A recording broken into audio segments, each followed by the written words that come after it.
অন্তত চক্ষু লজ্জায় হইলেও সে সার্ভিসটা দিবে, তার বাপ চাচা আত্মীয় স্বজন বা শ্বশুরবাড়ি এলাকার পরিচিত মানুষ সবার চোখের সামনে সেই ফাঁকিটা দিবে না।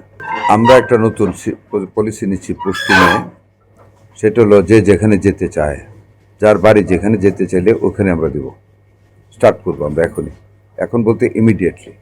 দ্য রিজন ইজ দ্যাট যে অন্তত চক্ষু লজ্জায় হইলেও সে সার্ভিসটা দিবে, তার বাপ চাচা আত্মীয় স্বজন বা শ্বশুরবাড়ি এলাকার পরিচিত মানুষ সবার চোখের সামনে সেই ফাঁকিটা দিবে না, আর বাইরে তার ব্যস্ততা থাকবে না। এটা আমরা একটা আইডেন্টিফাই করেছি।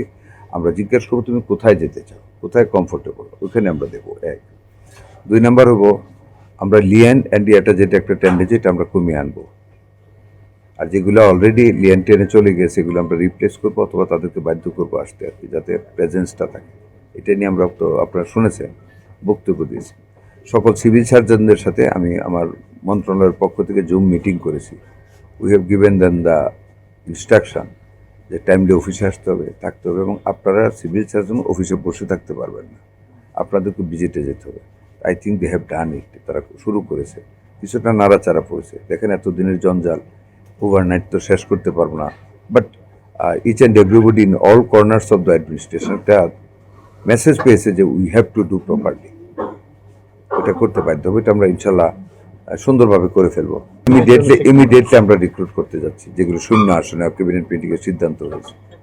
শূন্য আসনগুলিতে রিক্রুট করা হবে যেখানে যেটা প্রয়োজন। আমরা এটা একটা অনেক ব্রড বেজ, আমরা এক লাইনে বলতে পারবো না। এখানে আমরা কেয়ার গিভার, মিডউইফার, তারপর ফ্যামিলি প্ল্যানিং ওয়ার্কার সমন্বয়ে আমরা কমিউনিটি ক্লিনিকগুলিকে সচল করবো, যাতে করে আমাদের মাদেরকে আমরা টেক কেয়ার করতে পারি। বিশেষ করে ধরেন অনেক মাদের breast cancer and uterus cancer হয় প্রাথমিকভাবে, যেটা নিজেরা চেক করতে পারে।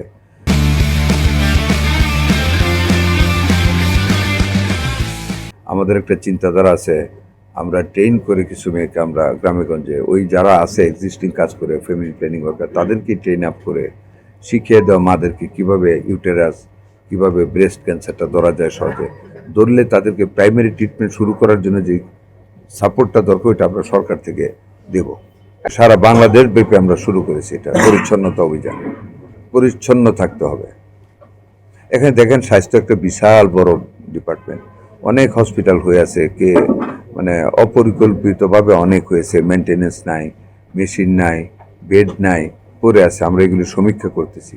যত দ্রুত সম্ভব আমাদের মানে সীমিত সম্পদের ভিতরে আমরা পর্যায়ক্রমে মানে যেই এক্সট্রা মানে স্ট্রাকচারগুলি দাঁড়িয়ে আছে, যেমন নরসিংদী 150 শয্যার একটা বিল্ডিং হয়ে আছে, চালু হয় না, এরকমগুলি সারা বাংলাদেশ ব্যাপী আমরা চালু করার জন্য কার্যক্রম গ্রহণ করেছি ইনশাল্লাহ। তারপরে প্রয়োজনে আমরা আরও নতুন করব।